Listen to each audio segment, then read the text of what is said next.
Hello friends, देखिए हम question जो आपके स्क्रीन पे दिखा रहे हैं ये निर्देशांक ज्यामिति की क्वेश्चन है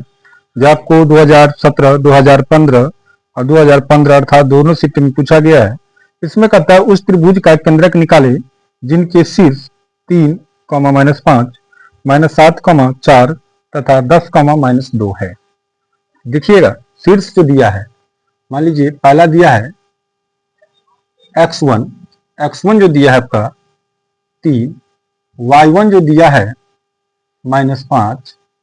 x2 दिया है कितना -7, y2 जो दिया है वो है 4, x3 है 10, y3 है आपका कितना -2। तो हमको क्वेश्चन क्या करता है निकालने के लिए, त्रिभुज का केंद्रक। तो लिखेंगे इसीलिए त्रिभुज का केंद्रक, त्रिभुज के केंद्रक बराबर सूत्र क्या होता है याद रखिएगा, x1 + x2 + x3 बट्टे 3 कॉमा y1 + y2 + y3 बट्टे कितना 3। अब इस सूत्र पे सभी कोऑर्डिनेट को बैठा दीजिए, इसका आंसर आ जाएगा। इतना इजी है। तो x1 कितना हो गया 3 प्लस x2 हो गया -7 और x3 हो गया 10, अब बटा कितना हो जाएगा 3 कॉमा y1 हो गया आपका -5 प्लस y2 हो गया 4 प्लस y3 हो गया -2, अब बटे कितना 3। चलिए अब इसको तोड़िए, 3 +- 7 प्लस 10 बट्टे कितना 3 कॉमा -5 प्लस 4 प्लस -2 बट्टे कितना 3। तो चलिए ये कितना हो जाएगा, 10 में से 7 गया तो 3 और 3 कितना 6 बट्टे 3 कॉमा ये कितना हो जाएगा 5 और 2 7, 7 में से 4 गया तो 3 बट्टा कितना 3, 3 दूना 6, 3 1 का 3, ये हो जाएगा कितना 2, 1। तो त्रिभुज का केंद्र कितना आ जाएगा, त्रिभुज का जो कहता है केंद्रक ज्ञात करें तो उसका आंसर हो जाएगा 2, यहाँ पे हो जाएगा माइनस में, तो 2, माइनस कितना होगा 1, ये इसका क्या होगा आंसर हो जाएगा। ठीक है। इसके बाद इसका दूसरा क्वेश्चन जो कहता है, देखिए दूसरा क्वेश्चन कहता है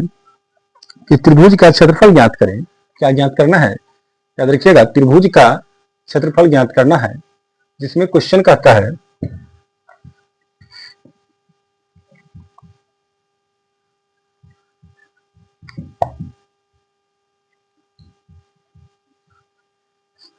आपका कि त्रिभुज का क्षेत्रफल ज्ञात कीजिए जिसमें शीर्ष में क्या शब्द दिया, फिर देखिए x1 बराबर 2 हो जाएगा, x2 बराबर -1, x3 बराबर 2, y1 बराबर कितना होगा 3, y2 बराबर 0 और y3 बराबर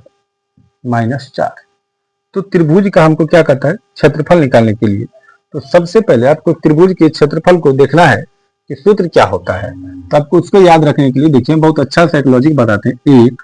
2 3, पहले 1 2 3 लिख लीजिए। अब चलिए 2 के नीचे में 2 लिखिए, एक छोड़ देना है, फिर 3 के नीचे में 3 लिखिए और जो बच क्या गया 1, तो उसको लास्ट में लिखिए। ठीक है। फिर देखिए 1 छोड़ के लिखना है, तो 2 के नीचे में नहीं लिखना है, फिर 3 के नीचे में 3 लिख दीजिए, 1 के नीचे में 1 लिखिए, जो बच गया उसको पीछे लिखिए। अब आपको क्या याद रखना है कि ये जो है तीनों का फर्स्ट वाला जो x कोऑर्डिनेट है, क्या है x कोऑर्डिनेट है, ये हो गया x1, तो ये हो गया y2 y3, दूसरा तीसरा हो जाएगा y वाला। तो याद रखिएगा इसको हम कैसे लिखेंगे, तो हम लिखेंगे इसीलिए त्रिभुज का क्षेत्रफल बराबर, सबसे पहले तो 1/2 डालिएगा और इसके बाद कोष्ठ हो जाएगा पहले x1, हम क्या कहें पहला वाला x लेना है तो x1 into y2 minus y3, माने इसको इसमें से घटाना है, तो दूसरा हो गया y2 और तीसरा हो गया y3, तो y2 माइनस y3, फिर जोड़ दीजिए नीचे आइए, ये हो गया पहला टर्म क्या x2 इंटू ये क्या हो जाएगा y3 minus y1 plus x3, क्योंकि तीसरा में आएंगे हम y1 माइनस y2, ये क्या हो जाएगा आपका फॉर्मूला हो जाएगा। तो इस प्रकार से इस सूत्र को बिना याद रखे ही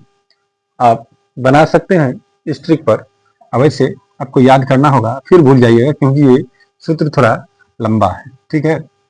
तो 1/2 इंटू x1 का मान बिठाइए, x1 का मान कितना है 2,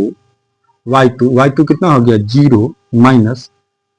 y3 का मान हो गया -4, तो माइनस माइनस क्या हो जाएगा प्लस, फिर हो गया प्लस x2 हो गया -1, तो प्लस माइनस -1, इसके बाद y3 -4, फिर हो जाएगा y1 तो -3, ठीक है, प्लस x3 का मान कितना है 2, y1 का मान 3 और माइनस y2 का मान 0। अब चलिए इसको तोड़ दीजिए,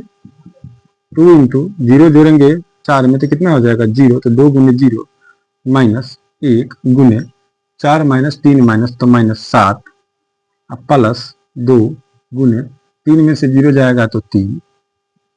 1/2 इंटू 4 दूनी 8, माइनस को माइनस से गुना करेंगे तो प्लस 7 का 7 प्लस 3 दूना 6, 1/2 जोड़िए 8 और 6 कितना हो जाएगा 14, और 14 में 7 जोड़ेंगे तो 14 6 20 और एक कितना हो जाएगा 21, इसको गुना करेंगे तो कितना हो जाएगा 1/2 गुने 21, नहीं कटेगा तो हम लिखेंगे 21/2, कितना लिख देंगे दोस्तों 21/2, और क्षेत्रफल है तो क्या होगा वर्ग में, तो वर्ग और इकाई, वर्ग क्या इकाई, ये इसका क्या हो जाएगा आंसर हो जाएगा। ठीक है, आई होप ये क्वेश्चन आप लोग समझ गए होंगे।